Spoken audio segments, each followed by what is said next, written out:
Hola, buenas. En este video se va a demostrar el funcionamiento de un generador shunt o de un motor shunt.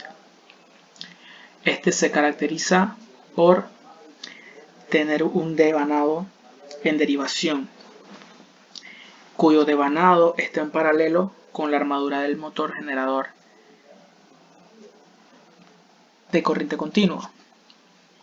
Para esta demostración vamos a utilizar una fuente de alimentación de corriente continua, un motor con corriente continua de imán permanente, en el cual va a estar ligado con el generador de corriente continua por medio de una correa.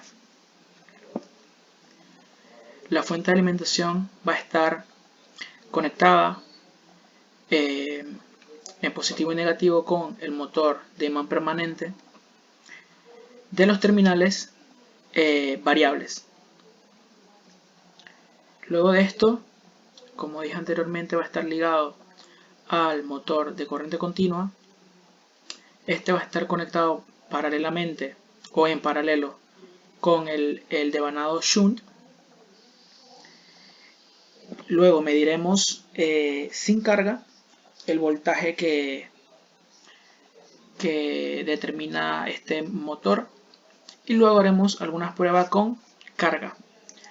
En este caso utilizaremos 3 cargas. Entonces procedemos a la simulación, en el cual utilizaremos también un multímetro para medir los voltajes de las diferentes cargas. Encendemos la fuente de alimentación, se enciende el motor de imán permanente y por ende va a transmitirle la fuerza giratoria al motor de corriente continua y nos manda un voltaje. Este voltaje va a ir subiendo hasta que sea estable. Vemos que no tiene carga en este momento y el voltaje que nos va a dar va a ser el voltaje sin carga. Va a tener una estabilidad de 196.1.2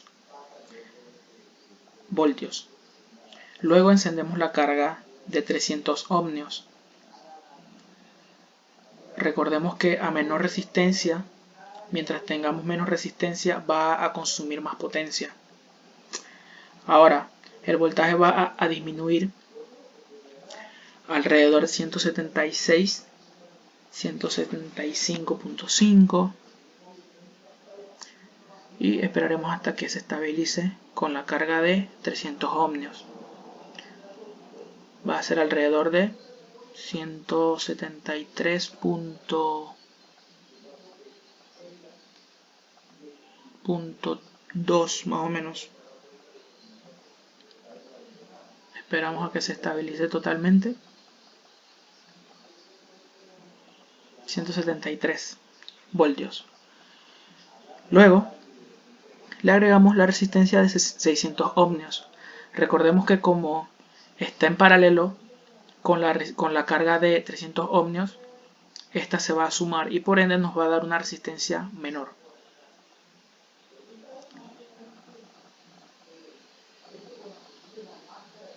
Al tener menos resistencia va a consumir más potencia y por ende va a haber un menor voltaje. Esperamos a que el voltaje se estabilice para obtener el dato.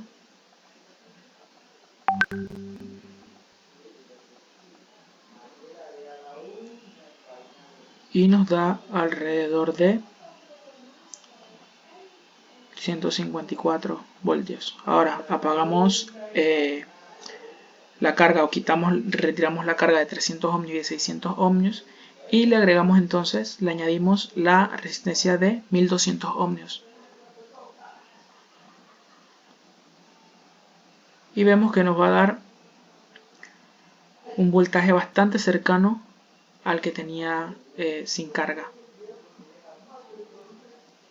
Va a estar alrededor de 194.1, oscilando entre esos tres decimales. Y este sería la simulación para el funcionamiento de un generador shunt.